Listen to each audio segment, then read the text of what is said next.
ওরস করা, ইসালে সাবাব করা ভালো কাজ, তবে হতে হবে শরীয়ত ভিত্তিক। কি ভিত্তিক বলেন? শরীয়তকে প্রাধান্য দিয়ে তারপরে আপনি যান। গত 15 জুলাই গত সপ্তাহে জামিয়া আহমদিয়া সুন্নিয়া কামিল মাদ্রাসার ময়দানে হুজুর কামলা তিনজন রহমাতুল্লাহ আলাইহি ওরস মাহফিল হয়েছে।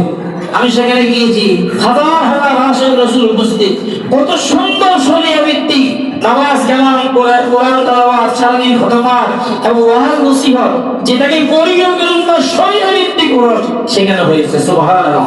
আর সেটা দেখেন, আপনি যান বরিশাল সুসিনা দরবারে লক্ষ লক্ষ ওরস মাহফিল হয়, শরীয়তের বাহিরে চুল পরিমাণ আপনি কোনো কিছু দেখবেন না। এটাই তো ওরস, এটাই তো ইসালে সাওয়া। হ্যাঁ, উত্তরবঙ্গে পশ্চিমবঙ্গে কিছু আছে, ফকিরের দরবার নামে একটা দরবার আছে, দরবার না, শয়তানের আড্ডাখানা। শয়তানের কি কথা বলা না, শয়তানের কি আড্ডাখানা। সেখানে আছে এক মহিষ আছে, সে রাস্তায় দিছে না, সেই কোনো কিছু বোঝে না। এটা তো গরু থেকে খারাপ। আপনি সেগুলো দেখবেন কেন? এই ধরনের খবি যারা, এই খবিদেরকে ধরে এনে এদেরকে চালু করে রাখা দরকার। ঠিক কিনা বলেন? এদের দ্বারা হক্কান ওলি আল্লাহর বদনামি হয়।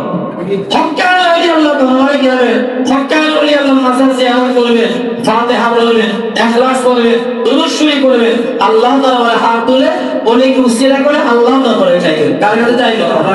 আল্লাহর কাছে চাইবেন। আর ওরস নামে যে ভণ্ডামি যেগুলো হচ্ছে, এগুলো কোথায়